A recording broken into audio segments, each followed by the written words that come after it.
Hello, this is Bob Gray Sr. Welcome to Ministry Moments podcast, Ministry Moments YouTube, and Ministry Moments SolveChurchProblems.com. And if you'll subscribe, you'll be able to get this every Friday, 3 o'clock Central Time live, but you'll also be able to look at it at your convenience as your schedule, I know, is tight. And so then you can plan a different time to watch. And hopefully I'll be able to give you some things. Surely after 50 years of ministry, I should have learned something. But anyway, today I want to talk to you about in this climate of ours where it's, I guess, is being an American and being materialistic minded and success oriented. If we're not careful, it will cause us to do wrong to do right. And you don't want to do that. Sometimes graduates from a Bible college won't even go back to their own alma mater because they haven't grown in a year to 1,000 or 2,000 or 3,000. I think there's a misconception there. And I think if I could catch young men of God at an early stage of the early days and get this cemented in the back of their mind, it sure would save an awful lot of heartache. So here's the subject. I want to talk to you about doing right slows growth. Let me say it again. Doing right slows growth. Now, the great churches of the past, and I'm talking about some great churches, Tom Malone, Jack Hyles, Curtis Hudson, and so on, and many more, only grew 1.5 per Sunday. Now, we'll let that sink in. 1.5 per Sunday. One of the best advices, I was there in I was part of the first 4-year class of Hyles-Anderson College, and Dr. Wendell Evans drilled it into us. Decade growth. Do what you're supposed to do, and then after a decade, you'll see the impact of doing the right things. And you do not, it's a mistake, and I tell young preachers all the time, don't look to week stats. Look at year-to-date stats, because that's going to tell you what's really happening. And it's man hours more than it is attendance on Sunday. What are you putting in? If you have a lot of man hours and you put in a lot of man hours, and you next look at the number of baptisms, are you winning people? Are you baptizing people? Then you got to decide which direction you're going to go. I'll not tell you the names of the men. Well, one of them was Jerry Falwell, but he was the big fundamental leader in the early 70s. And my wife, the whole family went to visit Jerry Falwell, trying to figure out which Bible college to go to. I'd already been to Michigan State and was working as accountant for General Motors, but now this is different. God's called me into service for him. And so I wanted to be trained by the best. That's what my daddy told me to do, get trained by the best. And so we visited another, I'll not mention, but it had a unified service, didn't have Sunday school, a unified service, big church. And then I went to hear and visit Brother Hyles. And it was obvious. Jerry Falwell's talent was the big thing. Talent, they had background music, and Doug Oldham, a Nazarene preacher, Jerry paid him $1,000 a week to come sing on his broadcast, old time gospel hour. And he did, a great singer. And I've met the guy, a great guy. And I've met the others that sang for him there, Robbie Heiner, all the others, and good men, not bad men at all. Now, I'm just simply saying, though, I looked at Jack Hyles. Jack Hyles was character, emphasis of character. Learn how to play the piano, learn how to play the instrument. You don't need a background tape. Learn how to do it. Be disciplined in your music. And I learned that and a lot of other things. But above all, it was character. And then the other was talent. So I chose the Jack Hyles route, so to speak, the character. And so let me give you some thoughts here about this. Doing right slows growth. Number one, doing right over and over again gives you a strong, deep foundation. drive that taproot deep, deep. I remember one time a church in Arlington or Dallas Fort Worth area called me and asked to be their pastor. And I called Brother Howes on Sunday afternoon. I told Brother Howes about it, and beautiful facilities, a lot of population. And Brother Howes said to me, he said, Brother Gray, why in the world do you drive your taproot so deep where you're at? I said, because that's what you taught me to do. And I want to spend the rest of my life here. He said, well, then don't take that church. And he said, I'm glad you drove the taproot deep. And Lee Robertson told me, he said, you put Longview on the map. Nobody ever known about Longview if it had been for Bob Gray staying there doing what he did. That's what he said. Now, doing right gives you a strong, deep foundation, the taproot. Get that taproot deep. Number two, depth is proportionate to sustained height. Depth is proportionate to sustained height. If you look at a tree, the root system is broader and deeper than that of the foliage that you see on the outside. That keeps that tree stable. And no matter what the storms, how they come, that tree is going to remain there. Now, sometimes the storm is greater than the root system underneath the taproot, and it causes the tree to, we know a lot about that in Texas. Now, I'm just simply saying that no, depth is proportionate to sustained height. Number three, you attract what you are, not what you want. You attract what you are, not what you want.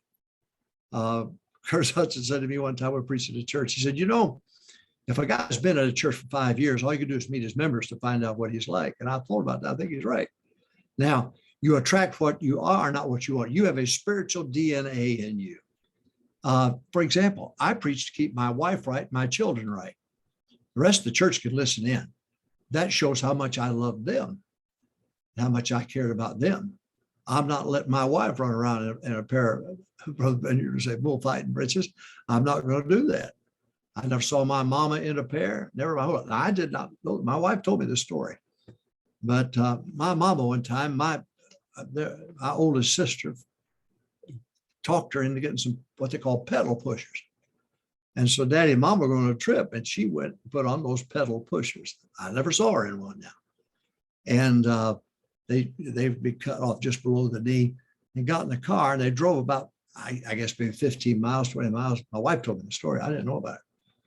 And my dad looked at her and said, Mary, you get into that gas station there, get in that bathroom, and you take those stupid pants off. You're not wearing pants. You get your mother dress out suitcase, but you're not. I'm not traveling with you like that. And my mama went in and changed. Now, I never saw her in a pair of pedal pushers, whatever that means. But my sister said, Mama, you need to wear those pedal pushers. It's more comfortable. My oldest sister came home one day in a pair of short shorts. That's where the original hot pants got started. But anyway, you attract what you are, not what you want. So I made up my mind what I was going to be, what I want my family to be under my roof. Now, if they get out, they can do what they want to do. I don't look at my grandchildren and assume that's me. Don't do it. Don't look at my children and assume that that's me. One guy said, well, I know Bob Gray. I've known him for years. You may know of me, but you don't know me. Now, I'm just saying you attract what you are, not what you want. So you have a DNA, be what you're supposed to be, drive that taproot down deep. And if it's just you and your family, do right till the stars fall. So number one, doing right gives you a strong, deep foundation. Drive that taproot deep. Number two, depth is proportionate to sustained height. The storms are going to come, but you better have some deep roots there in order to keep that tree from being toppled by the adverse winds. You attract what you are, not what you want. You take a little 5'2" dark-haired woman, dark eyes and a dark-haired man, at 5'9", and marry them. They're not going to get a 6'4" blonde-eyed, blonde-haired, blue-eyed. I'll get it out. You're not going to get what you want. You get what you are. All right. Number five, success. Number four, you detract as much as you attract. Let me say this again. You detract as much as you attract. Here's a preacher breathing hell, fire, damnation on Sunday morning. Boy, he says something outrageous. Two visiting couples. One couple goes home and the guy looks at his wife and says, I'll tell you what, we ain't going back there again. That guy's just a wild man. not going back there. I will never set foot back in that church. Another family goes home and the husband and the wife start giggling and they say, that was wonderful. It was wonderful. We're going back tonight. In fact, we need to consider joining this church. This is wonderful. Now, it's just going to be that way. You decide who you are. You decide the parameters for your life, your family, your wife, your children, and let the rest of the church listen in. I had a graduate from our college call from West Virginia. And he said, I love the way you preach. I get your tapes. I love the way you preach. He said, I'm scared to death to do it. He said, I'm afraid I'll run everybody off. He said, give me some thoughts behind what you're doing. I said, look, I preach to keep my wife right, preach to keep my kids right, and the rest of them can listen in. And that's exactly what I did and what I've done and what I do to this day. Now, so you attract what you are, not what you want. You detract as much as you attract. So every time somebody says, we ain't going back there, there's somebody else said, let's go back there. Number 5, success. Now listen to this now. Success attracts failures. Our churches start growing and growing and growing, and pretty soon people start moving here, and success attracted people. But what I noticed was it also attracted failures, those who had failed in life. My job is to help put their life back together again, but don't let them influence me and change my direction. Not going to do that. I'll help you to get back on track, but don't get me off track. Don't get me off track. All right. So I said, number 1, doing right gives you a strong, deep foundation. Number 2, depth is proportionate to a sustained height. The storms are going to come, but the deeper that taproot, the more that tree is going to withstand those storms. Number 3, you attract what you are, not what you want. Number 4, you detract as much as you attract. Number 5, success attracts failures. They're gonna come, and they're gonna ride off of your success. But don't let them sidetrack you or get you off track. Get them on track. All right. Number 6, the clearer your stand is, the quicker the slow growth. Don't miss me. The clearer your stand is, the quicker the slow growth. I've said this before. We had the best. We had a 40-piece orchestra, 70-voice choir. Oh, man, you talking about heaven. It was wonderful. We actually had people in Longview, East Texas area. They would come through the congregational scene, the specials, the choir, the orchestra, and love it. And then when I get up to preach, they'd walk out. Now, it's just the way that it was. Now, our growth was not bigger than more than 1.5 a Sunday. We grew. Yes, we grew. But it was a slower growth, but a better growth. A slower growth, but a better growth. I went away on a trip, came back, and one of our men was specialized in horticulture. That's right.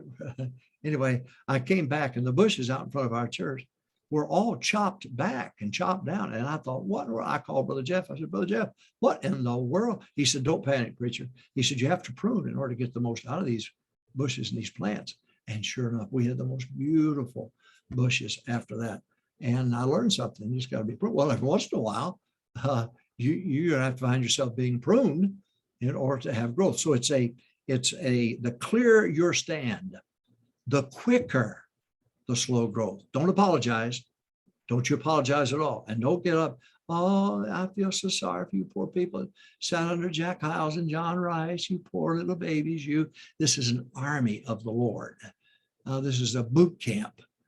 This is a Marine Corps for God. If you want to do something for God. If not, go ahead and kowtow to them. Tell them how the previous pastor mistreated them so badly, but I will not do this to you. You go right ahead, but you'll see that ship sink in a hurry. Number 7, this is the last point. Aren't you proud of me? Take the rebuke of the successful old men of God. Take the rebuke of the successful old men of God. I have been rebuked by Tom Malone. I have been rebuked by Lester Roloff. I've been rebuked by John Rice. I've been rebuked by Curtis Hudson. I've been rebuked by Jack Hyles and Tom Malone. Did I mention him already? I'm getting old. But I took it. Lee Robertson sitting next to me on a platform. And he leaned over and he said, where are your bus kids? I said, well, we have teen church going on, junior high and junior. He said, oh, ashamed of them, huh? Is that what it is? You ashamed of them? He said, wouldn't be that way if you came to Highland Park. I said, it wouldn't. No, he said, I took put the bus kids right next to the snobs in my church. Oh, I love those men. I love those men. I was, my wife and I went for part of the first 4-year class at Hyles Anderson, early 70s. I'm sitting on the front row. The first time I heard John Rice there. I'd heard John Rice many times. But I'm sitting on the front row, and back in those days, I wore those wild sport coats that C.W. Fisk still wears. I'm sitting on the front. John Rice comes out, and boy, he is really ripping it. And in the middle, he says, how many preacher boys we got here? How many preacher boys? Well, I didn't know the term, but I knew, so I shot my hand up like I'm in the front, and a bunch of men raised their hand. Oh, he said, I see. He looked down to me. He said, you with the funny coat. He said, you ever read your Bible through in 1 year? And I said, no, sir. He said, I wouldn't walk across the street and hear you leading silent prayer. A bunch of the students said, boy, he picked you out. He made you mad, didn't it? I said, nah, let him come back next year and see if I ever read that Bible through in 1 year. I never heard of such a thing. We ran Sunday school quarterlies for American Baptist denomination, but I took the challenge. I didn't get mad at him. I was at pastor school. If you were there in the pastor school, I went there 39 years. You saw how Brother House picked on me and loved it. And I loved it. Well, I got up to go to the bathroom in one of the sessions, and I walked out in the hallway, a bunch of preachers standing there. And one of them said, boy, I bet that just really makes you mad, him picking on you like that. I said, nah, you're just upset because he doesn't know you. I went on to the bathroom. Take the rebuke of successful old men of God. Take it. Don't get mad about it. They're not trying to hurt you. And they're not trying to get another meeting either. They don't have to win you over in order to have their ministry validated by God. All right. I'm talking about doing right slows growth. Great thought. I hope you'll take it to heart. All right. Well, every Thursday, every Friday at 3:00 Central Time, we'll meet with you with Ministry Moments podcast, Ministry Moments YouTube, Ministry Moments on solvechurchproblems.com. Join me. Don't miss it. Subscribe. That way you'll get it. God bless you. Have a great soul winning weekend.